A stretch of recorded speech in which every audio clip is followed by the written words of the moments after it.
Never again, that was the message urged in the new memorials unveiled in Abidjan, Cote d'Ivoire, as the West African nation remembers the 3,000 lives lost in the post-election violence of 2010 to 2011. 14 years on, the same political figures are back in the spotlight, and the nation stands once again at the urge of a crucial vote. With the presidential elections looming, authorities called for calm in the West African country, but can memories of the past truly guard a peaceful future in Ivory Coast? That is the question of today, while we reiterate that today we shall be exploring the fragile balance between remembrance, forgiveness, and the high stakes of the upcoming elections built for 2025 in the West African country. Ladies and gentlemen, this is Talking Point. Stay with us.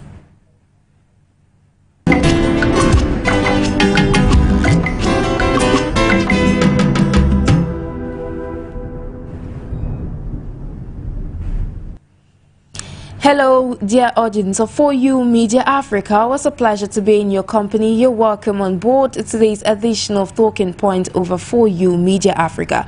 But today we make a stop in Ivory Coast, where there is a latest development in the West African nation, and the country recently remembered the victims of the post-election violence of 2010 to 2011 in Ivory Coast. And of course, it was a time to remember as the nation strives to heal from these very painful history as it prepares for elections come 2025. And it's worth noting that the West African country of Cote d'Ivoire in the past had difficult times from 2001 to 2002, 2003, and henceforth after independence.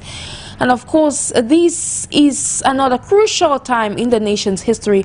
And of course, while we reiterate that authorities in Cote d'Ivoire have called for calm as the nation prepares to go to the polls come October. So to evoke this topic of discussion this day, I'm being joined by Dr. Eddie Eric, Global Politics Consultant and the Executive Secretary of Committee of Actions for Cote d'Ivoire. Thank you immensely, sir, for joining us. Always a pleasure to be with you, Sharon, and greetings to all our audience. Indeed, we should just reiterate that you are watching us on For You Television and listening to us over the airways of FM 926.3 For You Radio. Meanwhile, we're streaming live on our respective social media platforms. Now, to dive deep into this conversation, Dr. Eddie, this is not the first time, but this is one of the most memorable, I'll say, in the West African country. With the recent memorials in the country, remembering the victims of the post-election violence. We reiterate that there were 3,000 lives that were lost during that time in 2011.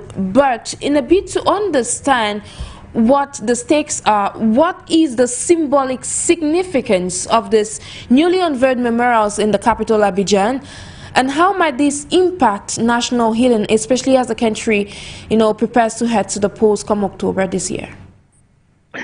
Thank you, Sharon. April 11, 2011 was a very difficult day. And 2011 itself was another difficult year for the Ivory Coast, exactly. Following almost a decade of the country being split into two.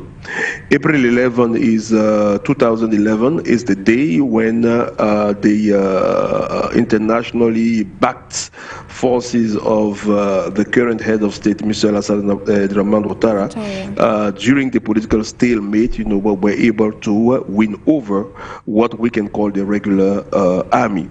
We all understand and all remember that this political stalemate following the 2010 very contentious election in a very difficult situation that led to the recourse to weapons.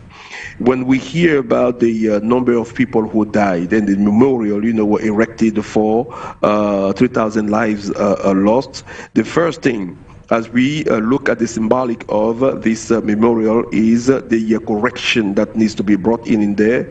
And of course, the said correction should be contributing to re-establishing what I call the truth.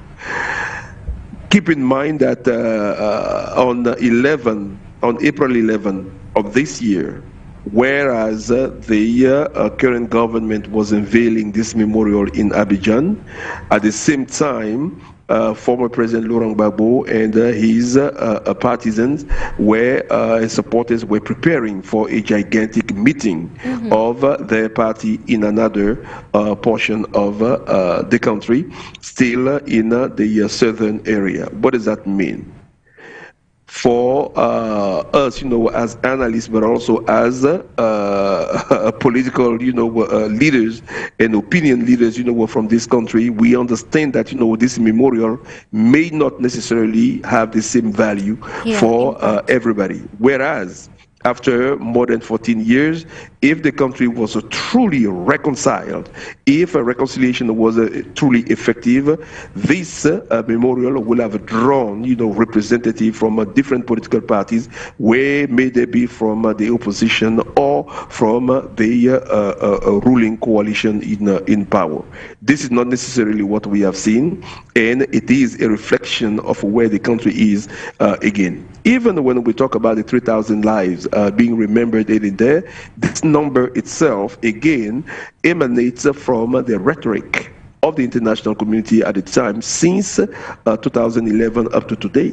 But we know that, it is more than 3,000 people that lost their lives during this post-election crisis. But even more than that, we need to go beyond the post-election violence and remember the lives lost from 2002 up to maybe the day this memorial is being erected. Not long ago, actually 5 years ago,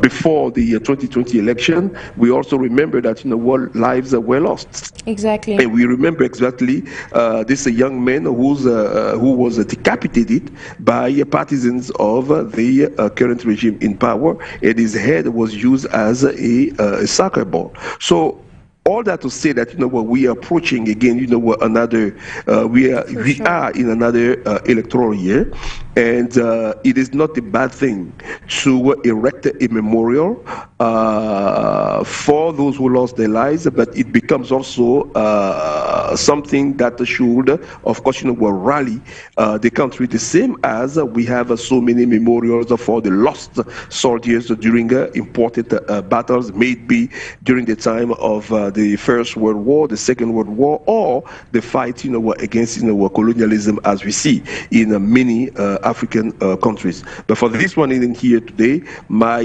clear and humble opinion is it should have been the reflection of where the country is in terms of its reconciliation process since April 2011 up to now, and I'm afraid it is not necessarily the case.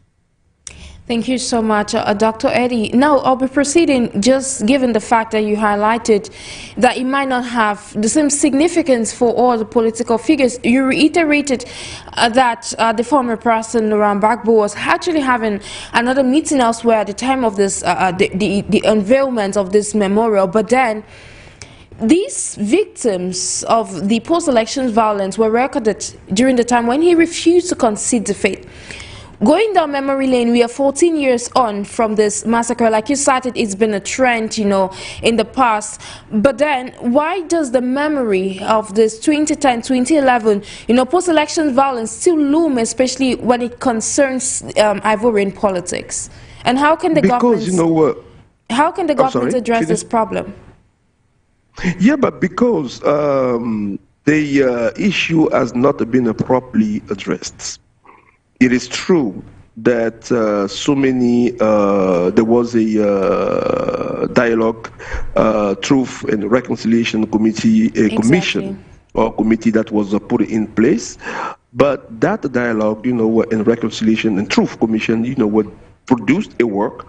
We are yet to see how this is actually being implemented to truly repair what needs to be repaired. That's number one. Number two, let us not forget that, President Laurent Gbagbo served almost 10 years in jail. On April 11, 2011, when he was arrested, he was first of all, detained in the northern part of the country for about, I would say, 6 months before he was transferred to The Hague at the International Criminal Court, where he stayed and went through a trial, out of which he was declared innocent. Which means that if we still talk about, victims of a post-election violence that took place in 2011, there were, of course, as the international community itself, were recognized, two warring, factions in there. The question that continues to loom in the mind of so many Ivorians today, members of the opposition party, representative of the civil society, is what do we do when one faction was brought to trial, was declared, innocent, no charges or all the charges were dropped? What do you do with the other one? To what extent this international tribunal becomes, what we'll say, very partial in its dealing, because we are dealing with human rights? These are the critical questions. This is the reason why, one of the reasons why this crisis continues to loom large. Another reason why it is looming large: a national reconciliation in the countries such as Cote d'Ivoire, with all that we have seen, should go through one thing that I said earlier, which is reparation. So many people lost their lands, lost their businesses, lost their lives, lost their family members, were victims of this crisis. It is the one thing to set up a committee, right, for truth and reconciliation, but what do you do with the truth that has been uncovered by this commission? What do you do with the people who lost so many things? What do you do with families who have lost, the sole breadwinner? What do you do with the families in villages that have lost their lands that are now being occupied? There was a gentleman here that I met in the United States, and I forget used to work for the United States, Institute for Peace, Gilpin, originally from one of the Southern African countries, that made a good point as an economist, that when we talk about, post-violence or post-crisis reconstruction in any country in the world, especially in the African countries, it is not just about the words. It is not just about, setting up a ministry, but there are concrete actions that needs to be taken. One of them is the restoration of the economic capacity of those who lost everything during their life. This is the reason why reconstruction also goes with job creation. Exactly. Reconstruction goes with so many other things that when they are not effective, of course, the situation can continue to loom and threaten, of course, the future. One of the key issues, Sharon, and I want to land on, is the land problem in Cote d'Ivoire. We know way back in 2002, the factors that contributed to the eruption of this crisis in 2002 and the attempt, of course, to overthrow the regime of President Laurent Gbagbo, and that led to the partition of the country. One of those factors was the land issue. To what extent we have resolved in Cote d'Ivoire today the land question? At this moment when we are having this debate, there are so many of those issues that are in court when you have individuals, by way of whatever magic and corruption with the administration, are capable of denying people or stealing lands or people, away from depriving them of their land rights. And these are things that are ongoing in Cote d'Ivoire. Other things that, you probably heard about also related to lands is how so many populations, especially people in the formal labor sector, poor people have been displaced for the so-called improvements of the urban centers in Abidjan or many other cities, for instance. The people are losing. Some of them, families are even losing properties that were owned from generation to generation. And whenever those places are destroyed, demolished, of course, whenever they are they rebuilt, it is difficult for people to have access to that. It is, of course, the package, right, of all of those things that should come into play when we talk about reconciliation. So many things that still are left to be done, and these are the reason why. Some of the reasons why April 11, 2011, with all of its consequences, continue to loom large, not in the positive way, but in the negative way. Sharon, a memorial should carry not just the pain of people remembering what happened to them, but it should also, beyond the pain, carry a message of what? Hope. That, exactly. People will not go back to this. To the same place and that where hope, from. I do not see that, right now in Cote d'Ivoire. Exactly, and I was about saying that because a memorial cannot definitely erase the wounds. It cannot erase the pain that people felt. But like you mentioned, Dr. Eddie, it's about, it's transcending this message of hope to not just the people of Cote d'Ivoire, but it extends to even those that might have left the country after, after that painful history. But then you mentioned that the civil society has a lot as far as, igniting the way forward from all this is concerned. But then what concrete steps can civil society take in promoting dialogue, in fostering that we have more voter education? Because as it stands at this point, Ivory Coast is headed to the polls, though it's in some months from now, and you mentioned earlier on that it's been a repeat in the past. In the bid not to have the same history repeat itself again, how or what efforts need to be put in place, and could these efforts be supported by political institutions, so it doesn't come back like a replay from what we saw in 2002, in 2003, and then in 2011?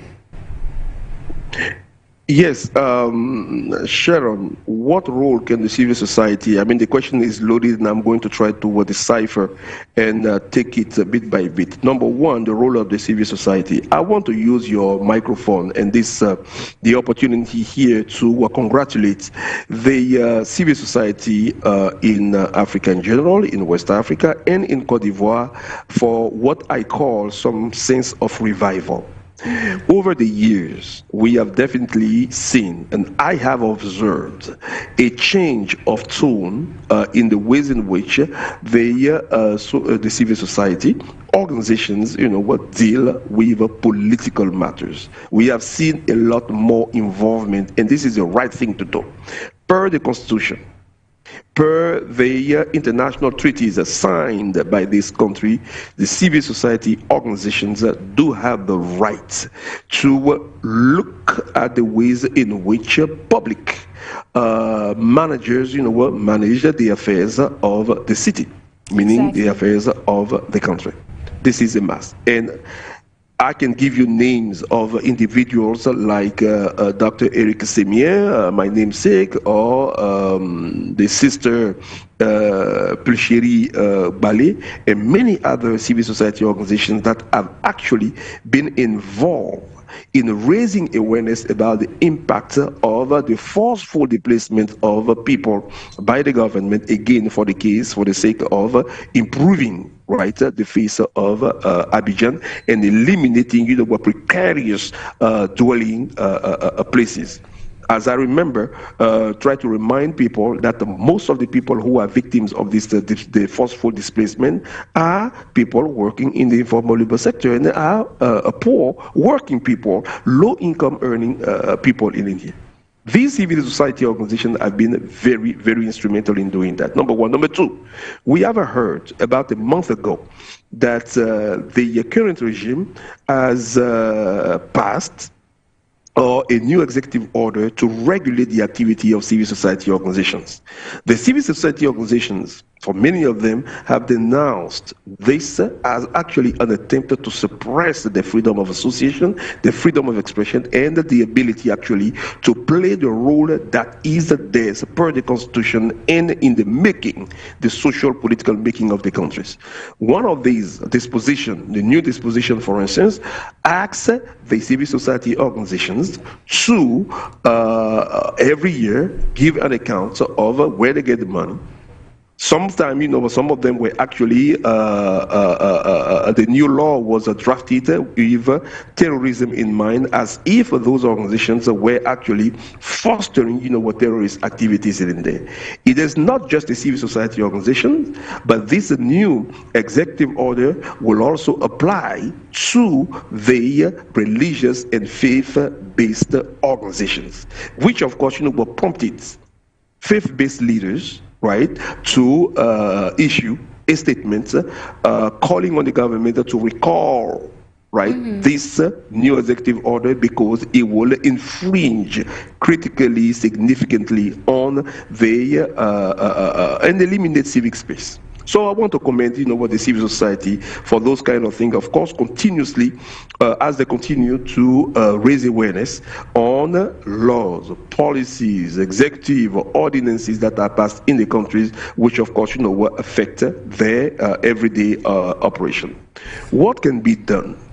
What can be done? Number one, you see, the reason why I am congratulating and encouraging the civil society organization to go in the direction in which they are going, it is because for the a long period of time, we have in our subconscious in Africa seen the civil society organizations as just organization meant to distribute or for direct services, meaning organization that should intervene only when there is maybe a one stand by, you know, a campaign to promote women's rights or distribute, you know, a bag of rice. We have so many Africans in the diaspora, for instance, who have set up non-profit organizations to help, of course, you know, our families, to help, you know, our population, maybe in the villages, in the countries. But what do we see? Most of the time, it is about providing direct services, such and such need, you know, assistance for health, such and such needs assistance, you know, what to take care of you know, what during the holiday season, so that there is a food on the table. All of those things are great. All of those things are needed. However, in addition to that, there needs to be influence on policies. There needs to be, in the case of an election, diverse campaigns, of course, you know, that are conducted, that are awareness for people to know that, you know, it is their responsibility to register to vote. It is their responsibility to make sure that, you know, what the electoral, the list of voters that are displayed by whatever electoral commission it is accurate. It is their right to make sure that, you know, at one point or another, they need to hold the elected officials, you know, are responsible. This is a work or a job that not just the political parties have to do, but the political parties, as you asked me that question, also have to understand that this space is not just for them. It is also a space that should be occupied by the civil society organization in doing this civic engagement and also in doing this political education. I believe it is a must, and then we are seeing that, you know, work more often. The same way as we have seen some sort of complications or fragmentation of what I call the civil society ecosystem between political parties, trade unions, human rights organizations, or even grassroots organizations. There is a chemistry somewhere that needs to be in place for all of these organizations, that all of them belong to the civil society organization, to do some work in that direction. But Sharon, I want to say that, you know, honestly, there's a lot more work to do, but I am satisfied with the direction that the civil society organizations currently are taking in Cote d'Ivoire, especially also in denouncing the dealings with the Electoral Commission, which is actually the biggest threat for the upcoming election, and we can talk about that more. Exactly, and I'm glad you were able to, you know, elucidate on that point. But then, Dr. Eddie, you mentioned that it's all about collaboration from both sides, you know, in a bid to ensure that there is a smooth electoral process. Now, given you already mentioned the role of the political party in your response, we like every other African country, you know, we have numerous political parties in Ivory Coast. And in your perspective, you know, as a global politics consultant, how can political parties, especially in the context of Ivory Coast, ensure that there is this trust that has been rebuilt in the electoral process, given the trauma that has been recorded in the past? What is the origin of this trauma related to the electoral process? Number one, it is the distrust that people have expressed, right? Not just, you know, verbally, but also in their behavior when it comes to the fairness of the electoral process. I want to take, you know, all of us back in there, and that it is not particular to Ivory Coast only. In the early 1990s, during what we called the return or the revival of democracy, or the return to multi-party politics in the majority of African states, what was looked after by opposition parties or opposition leaders at the time, and in Cote d'Ivoire, for instance, is number one, that the election process needed to be revamped, restructured. People lost faith in the body that was in charge of registering voters, organizing the elections, publishing, announcing the results, and keeping, of course, you know, any documentation about this election. At that time, elections were regulated by the Ministry of Interior or the Ministry of the Administration. Because of that distrust, many leaders in Cote d'Ivoire, opposition at the time, opponent at the time, to President Houphouët-Boigny, demanded that, number one, setting up an independent electoral body. In the case of Cote d'Ivoire, in addition to that, voting age in Cote d'Ivoire by 1990 was at 21.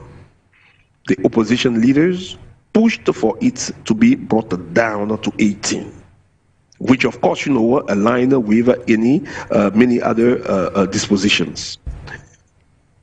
Number three, it was the votes of what we call of the foreigners.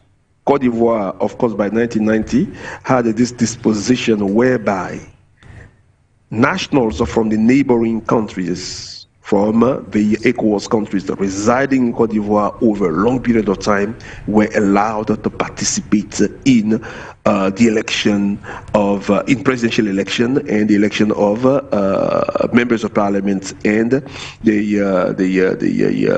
mayors, right, municipal elections.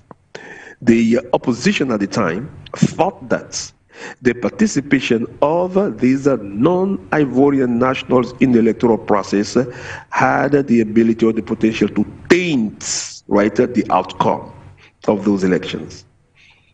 This is something that was fought very hard and won. But I want to stick to the Electoral Commission.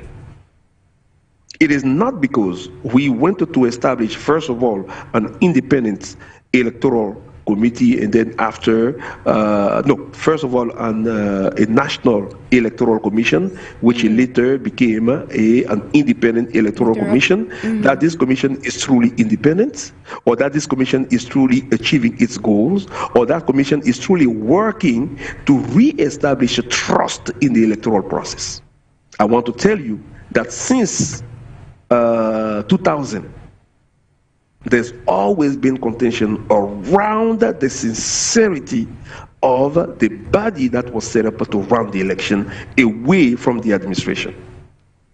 Remember, in 2000, General Gay, the late General Gay, who was the leader of the transition, and ran for election the same way as the president of recently elected of Gabon did, Oligui Nguema, contested the national election committee or commission that was put in place.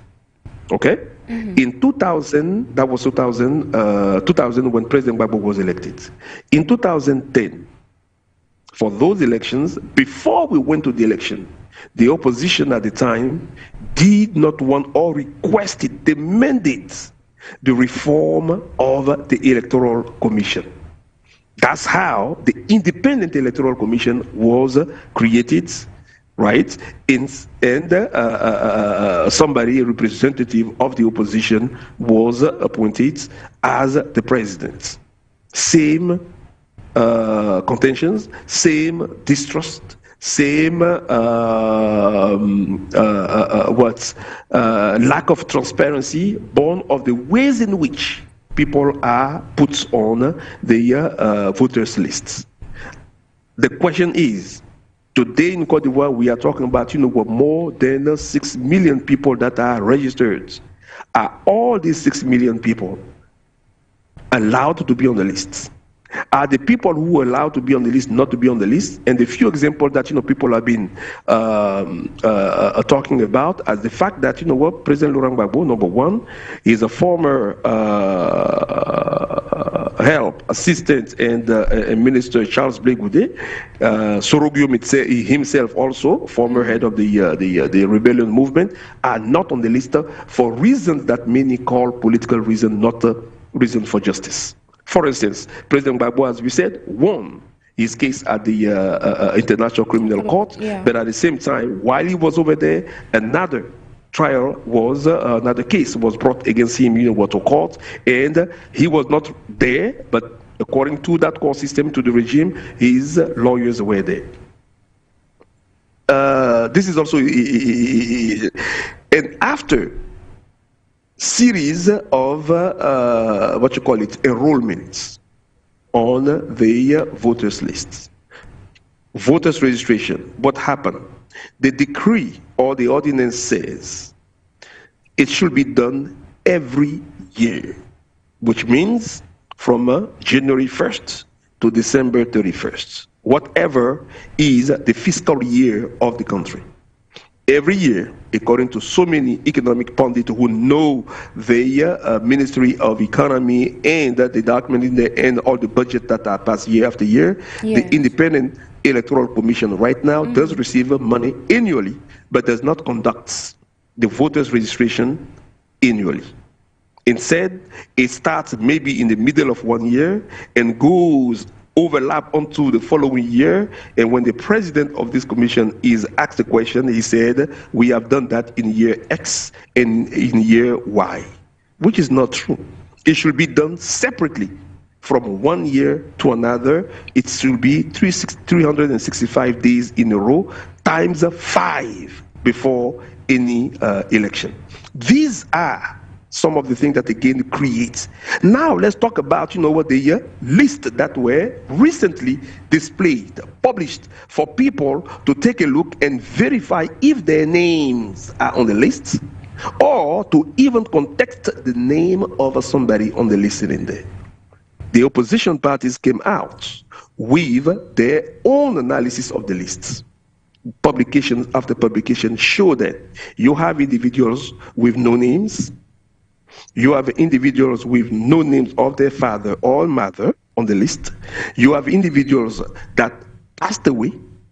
You have individuals whose parents were born, I don't know, maybe in the early 1900s or 1800s. Yes. You have people who, as I said, have no names. You have no affiliations. You have people, for instance, who have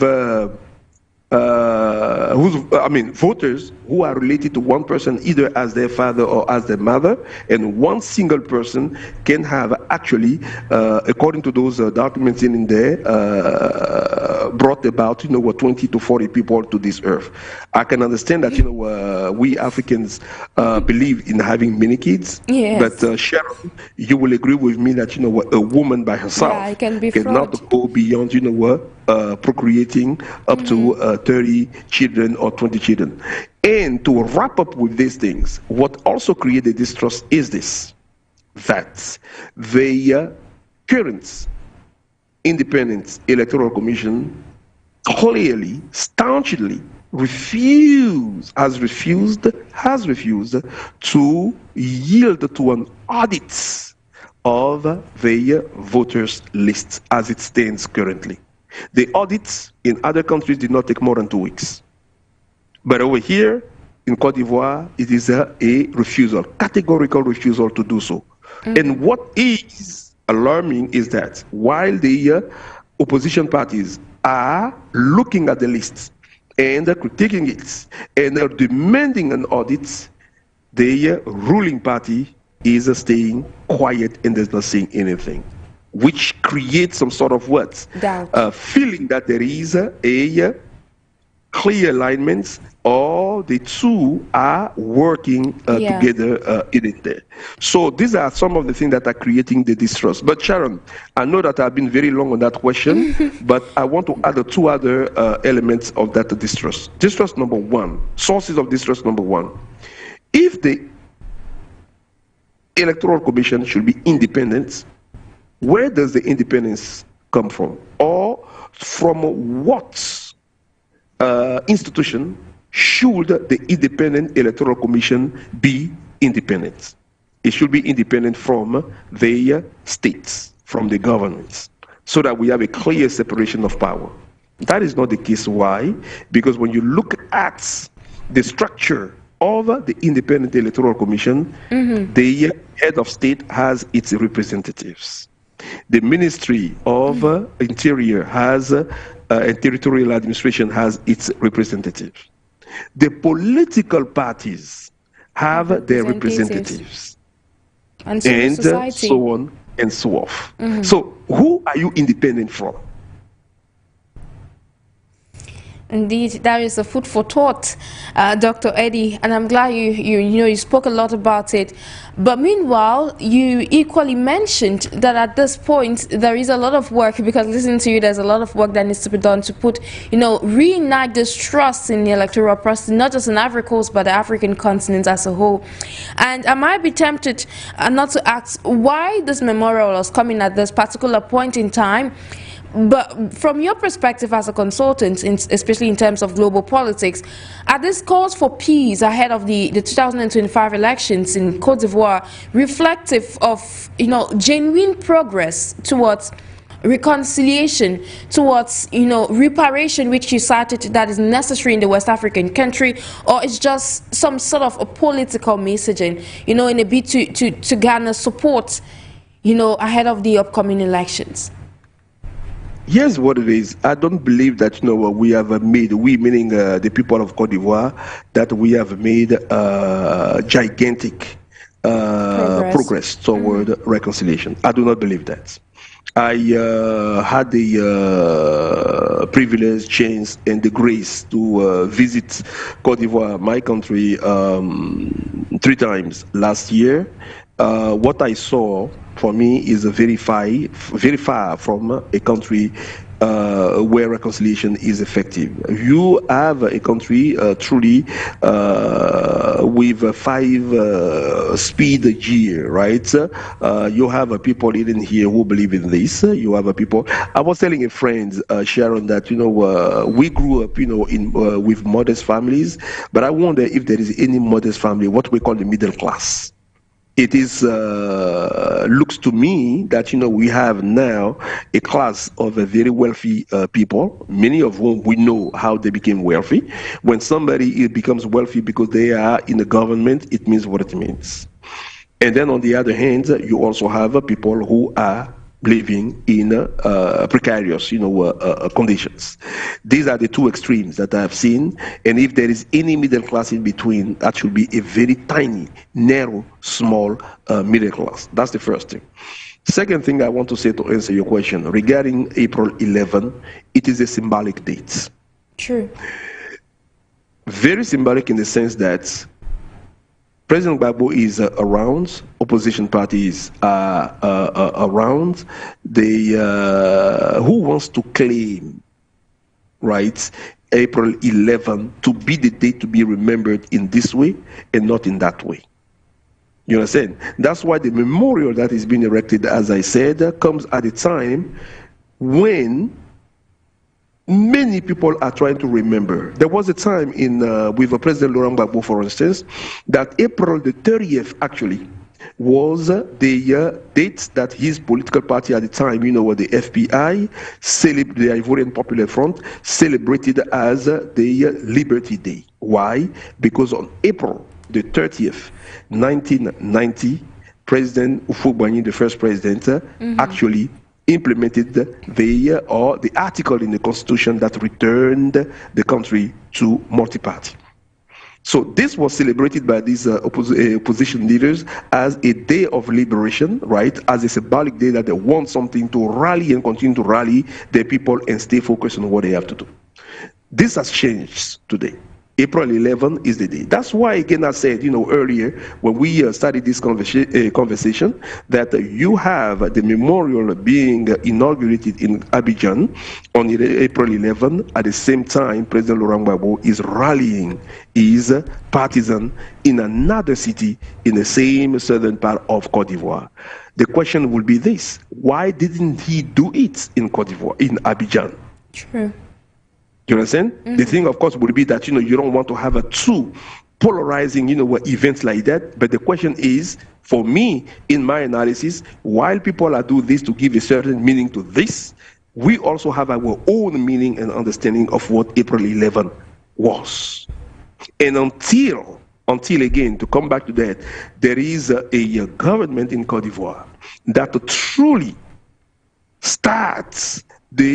puts the wheels of reconciliation in motion with all of the different components that I talked about earlier. We are going to continue to witness this kind of things where people talk about, 3,000 victims.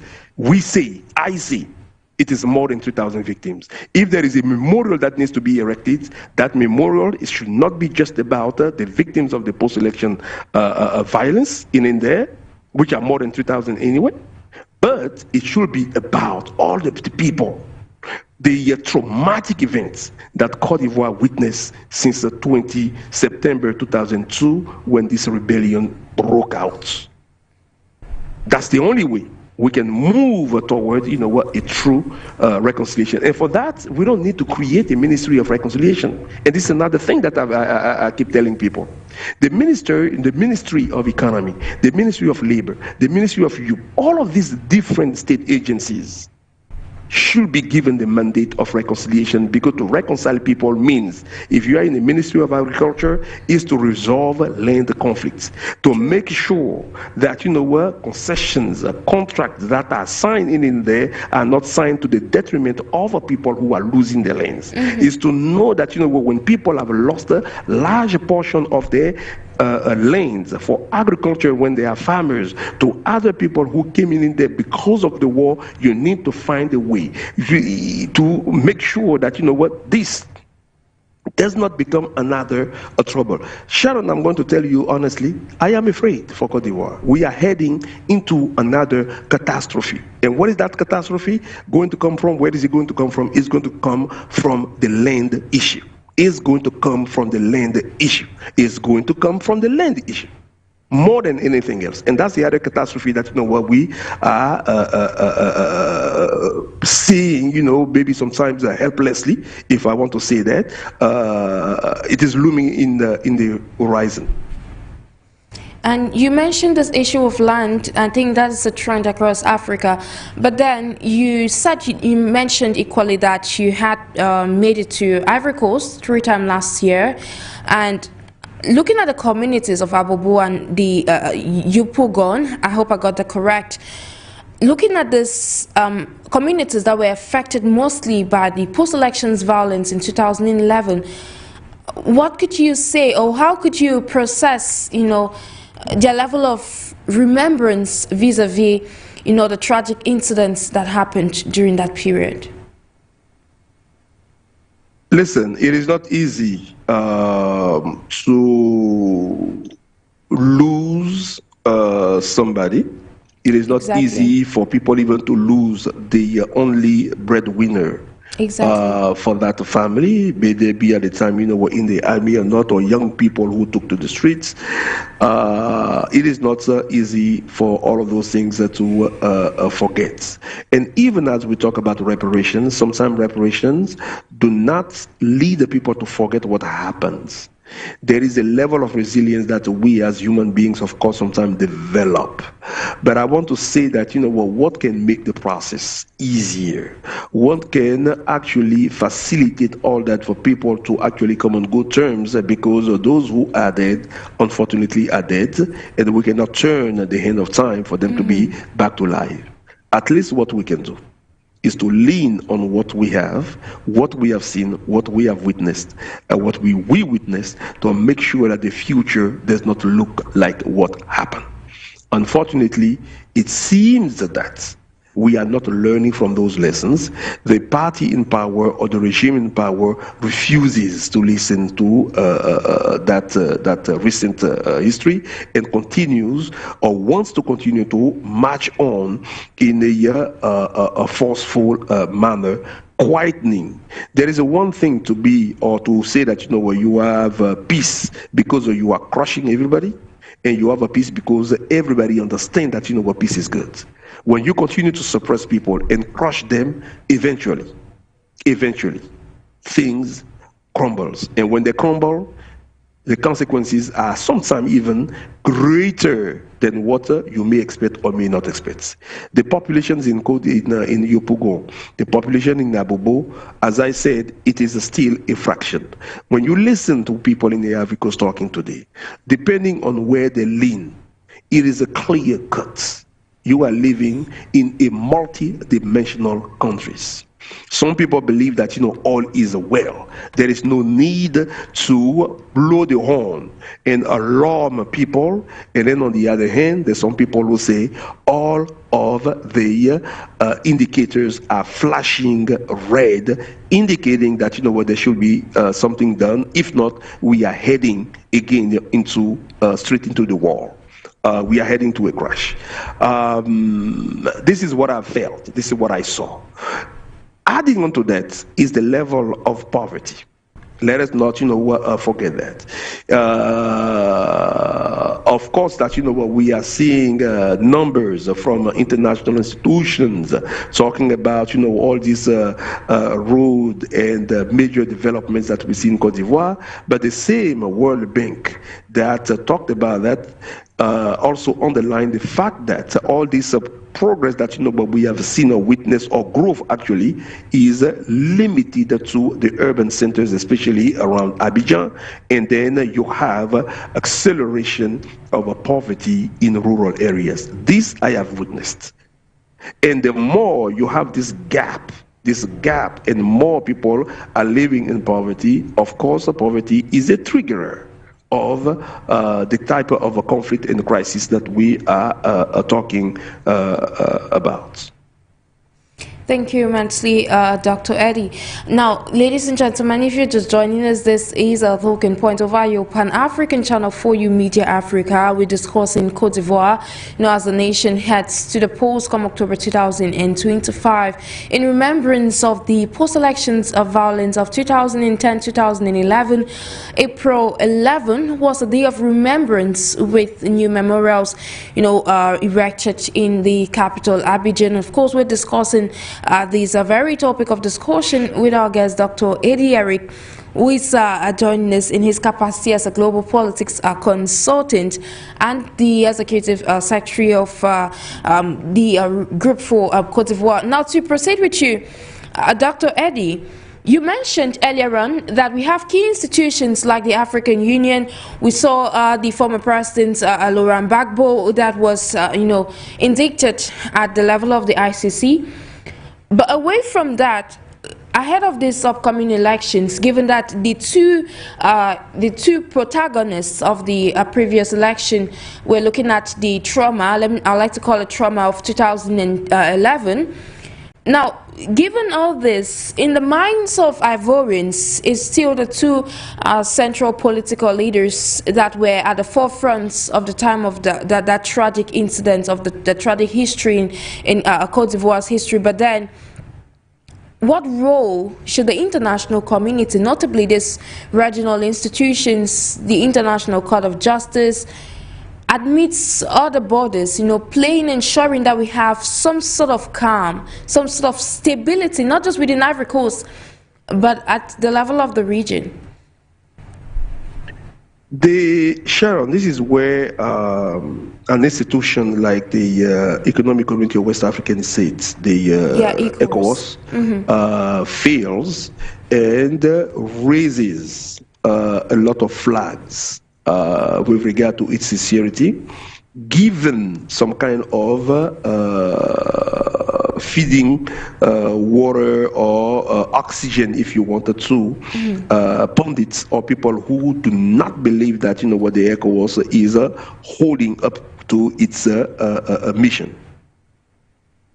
There is a mechanism, or there are protocols within the ECOWAS on democracy, on security, and good governance, and even the free movement of people.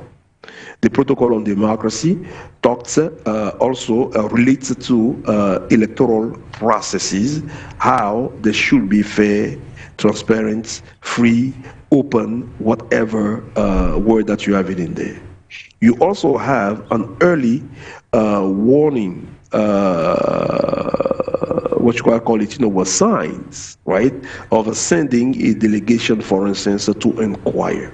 If those things have been done, probably missed that in my comment or in my review of newspapers and the political news, but I will say that, that's where the ECOWAS need to start by intervening, number one, not to wait.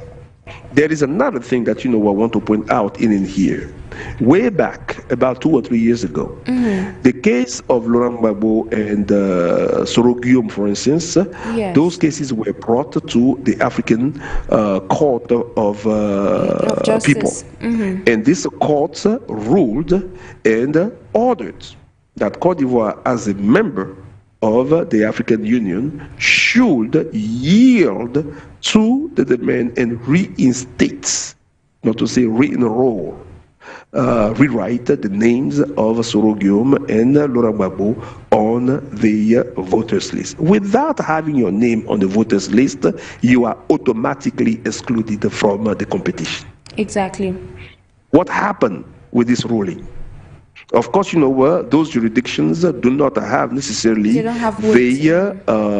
strength, the force, the power behind to enforce a regulation, which sometimes, call for their, I will say, relevance. But at the end of the day, when a country has assigned a treaty joining those different international institutions, may they be African international institutions or world institutions, it is the onus of that country to actually follow the rules. Especially that there have been so many cases, right, in which the current ruling regime itself, will call on the international community at one point, right, to intervene in the debate in Cote d'Ivoire. So this is for the African, the regional institutions. For the African Union, I would say it's the same thing. Not long ago, I think this past weekend, I heard that some opposition parties representatives went to Europe. Former Prime Minister and a former member of Laurent Gbagbo's political party, the FPI, which is Mr. Afingesa, is said to have spoken over the weekend in Europe to some political, groups about the situation in Cote d'Ivoire. At the same time, there is a representative of the party of Mr. Laurent Gbagbo that spoke with individuals at the United Nations. This level of awareness is being there, so we are yet to see. I also know that other countries such as the United States and others are also receiving letters, information about what may happen and what may not happen in Cote d'Ivoire. You also have international non-profit organizations that are also being alerted on the situation. I think that they have a role to play. And if there is one thing that they should do, I believe, is to call on all the political actors in Cote d'Ivoire to play by the book, to respect the disposition of the Constitution. Sharon, you mentioned, as I'm landing on that question, the presence of Laurent Gbagbo and Mr. Ouattara for the next, ballot that is coming up. But we should all know, and this is my position, that Mr. Ouattara running even for what they call the first term of the Second Republic or the Third Republic, these are just political gimmicks. These are words that are created or reasons that are baseless, created to justify an imposture, right, imposed on Cote d'Ivoire. Once the Constitution says that somebody cannot run or cannot rule the country for over 2 terms, it means whether you are in a First Republic, a Second Republic, a Third Republic, or a Fifth Republic, or Fourth or Fifth Republic, it is the same thing too. But when it comes to Mr. Ouattara, he did as Blaise Compaoré did in Burkina Faso before. He did as so many other head of state did after they promised, while in the opposition, that they will run for a maximum of 2 years and leave power so that the country can go through what Ghana has a beautifully experienced, which is every 4 years, a clear, or every 8 years, alternance, and a change of regime or transition in there. So for us to be even discussing that is like, we're giving some oxygen to Mr. Ouattara, who since 2020 should not have been talked about as either a candidate or potential candidate or even as a head of state of Cote d'Ivoire. Thank you so much. Now, you've reiterated that it's important for, measures to be put in place so we don't have, we can be able to prevent, this post-electoral violence in Cote d'Ivoire come 2025. But while we have all these points at the back of our mind, what will it take for Ivory Coast to break the circle of post-electoral violence, for good? And this time around, not just, starting with the upcoming elections in 2025. Number one, here are a few solutions that, at the Committee of Action for Cote d'Ivoire, we are actually preparing a conference shortly by the end of this month to give our position, which will be the position of the Ivorian, diaspora. Yeah. A portion of that diaspora, of course, let me be correct on that, regarding the election coming up in Cote d'Ivoire. Here are a few things that, we will say. The Independent Electoral Commission is raising a lot of flags. True. A lot of flags. We join in the statement of many others in calling for the dismissal of the current head, president of this commission, number one, but also for the reformation of this commission. Before we head to this election coming up in October. Is the time sufficient for that? The answer to that question is yes. We have a repeat of that, in 2010. First of all. Second, the audit of the voters list is important. It is critical. Because, Sharon, you and I will agree, if we wanted to be a candidate for our little town, and on the voters list, you have, let's take an example between some lions and some sheep. And on the voters list, you only have 40 individuals, were registered. All 40 individuals are sheep. And no lions, were registered in there. That's a very stupid example I'm taking. That will determine automatically who is the winner of that election, because I don't see why the sheep will be voting for the lion to come eat them in there. I know sometimes they don't make sense, but that's what it is. So the voters list needs to be audited, clearly audited. The Electoral Commission itself, if any new one should be put back into place, it should be an independent Electoral Commission that is truly independent. Again, independent from the state ruling party, independent from the government. Let me start with this first, and all of its agencies. The independent from the ruling party, independent from the opposition parties, and maybe something that what happened in Benin in 1989 when Monsignor de Souza was headed the transitional team that led to the election of President Sefo Soglo. If trust is not brought back to, or trust in the electoral process is not enhanced, is not amplified, if I want to put it this way, it is going to be a problem all the time. Results are going to be contested, and once they are contested, we can head into something of a revenge. Let's see that the election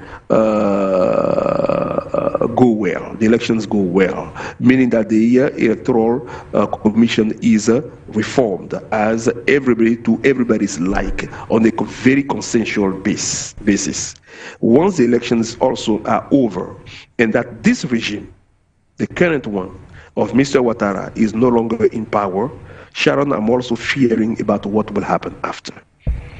And this fear comes from the fact that in 14 years in power, this regime did not undertake anything serious going in the direction of the true peace and reconciliation that will soothe people's hearts and eliminate or reduce to its maximum any idea of revenge.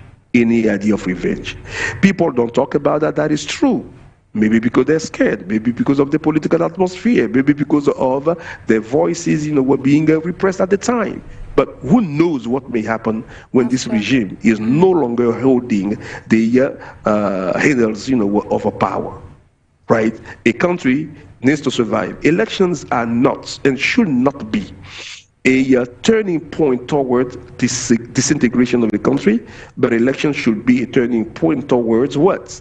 Reintegration, consolidation, rallying points, and moving forward. Unfortunately, since 1990, especially for Cote d'Ivoire, the return to multi-party politics has not yielded something great for the country, at least at the political level. We went from 1990 elections with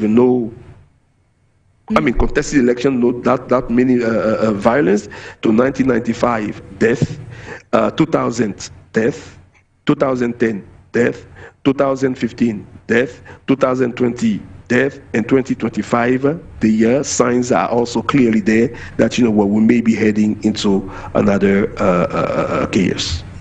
Since we are, unfortunately, but since we are wrapping up today's edition of the program, it's worth noting that, we have conversations like this, to chart the way forward and bring about solutions to some of those problems looming across the African continent. Meanwhile, Dr. Eddie, from your perspective, a lot of Ivorians, especially as they head to the polls come October, it might be a very difficult moment for the West African country, but to wrap up today's edition, what is your message to those Ivorians, with these the trauma in the minds from the past experiences, as the nation is driving towards this new era, which I would like to say, which we hope might not, surface with post-elections violence? What could be your message as we culminate today's edition of the program? I want to send a message to the regime in power, but I'm still skeptical of the echo, right, that the reception that this message will have around them. I want to send a message also to the heads of the political parties, of the opposition especially. But I'm also skeptical about how well it will be received, what level of consideration they will give such a message. Therefore, I want to send that message to the population for the following reasons. Number one, there will be, and especially low income, and I will say the lambda citizens, if I can say that. When we look at all that happened in Cote d'Ivoire especially, and around Cote d'Ivoire, Guinea, and other countries where elections were marred, with violence, it is the poor people, as we say all the time, that suffered the most. Mothers, women that suffer the most of the loss of either a child, of a husband, of a brother, or a destabilization of a country economically, which of course, we match on them. Let us not forget that, women in Cote d'Ivoire, in West Africa, in Africa in general, are dominant in what we call the informal labor sector economy. And once there is a political destabilization, that leads to economic destabilization, and of course, it increases poverty, and people who suffer from poverty the most are again the people that I just named. This is the reason. These are some of the reasons why my message is going toward them. As citizens, men and women, you have a duty. You have a right to hold your elected officials, your candidates, your potential candidates, or even those who are not your potential candidates, but they are running against your candidates. You have the rights per the Constitution to hold them accountable. Civic engagement is key. We cannot continue to leave those political circles or space just in the hands of what we call the political parties. Whether you belong to a political party or you belong to a civil society organization, you have the duty, the honors, and the responsibility to register, to make sure that you have registered to vote, because we have decided in Cote d'Ivoire that we use the ballot box to determine who should be running the country, who should have a power to manage our resources, collect those resources, redistribute the resources. It means what it means in terms of schools, education, social security, and everything in the job creation. You mentioned all that. So the population, your role in those things will be key. If there is chaos tomorrow, it is you. If there is no chaos, it is also going to be you.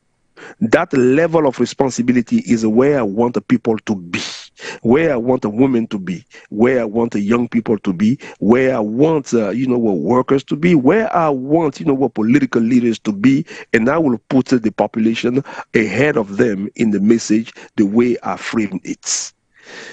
There's not going to be a free and fair election without a clean voters list. Therefore, people need to register to vote, and people also need to voice their concern when they need to be voiced. Second, there's not going to be a peaceful election if leaders themselves are not kept in check, or if they are not checked. It is your duty to check them.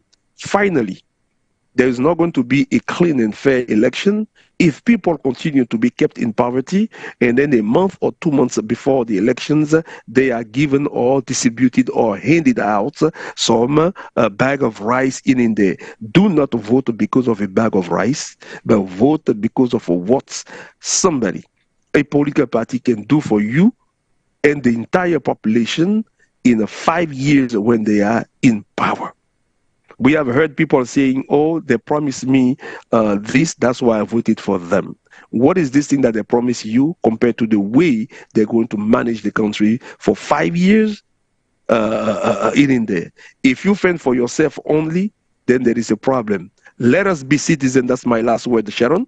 Let us be citizens, and a citizen is not a person who sells, or a person who sells their votes. It is a person who actually uses their vote as a power given, and the power that they have the ability to take back, the power that they have to use to check whoever they give that power to. And these will be the message that I have for the people in Cote d'Ivoire, beyond them, the people in Mali, the people in Burkina Faso, and everywhere where individuals, families are hoping to live in a peaceful environment where they can have opportunities to work, feed for the children, feed the children, feed their families, and feed themselves. That was a very powerful close-up there.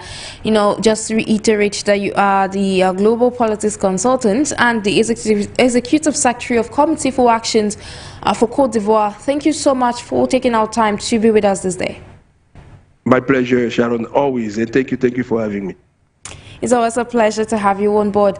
Ladies and gentlemen, you heard it right. Dr. Eddie says, actually, the movement, or better still, the way forward is left in your hands. As Ivorians, is left in your hands. As Africans, we can change the narrative across the African continent. It's on that note that we shall be drawing down the curtains of today's edition of Talking Point over your Pan-African channel for you, Media Africa. Thank you for watching.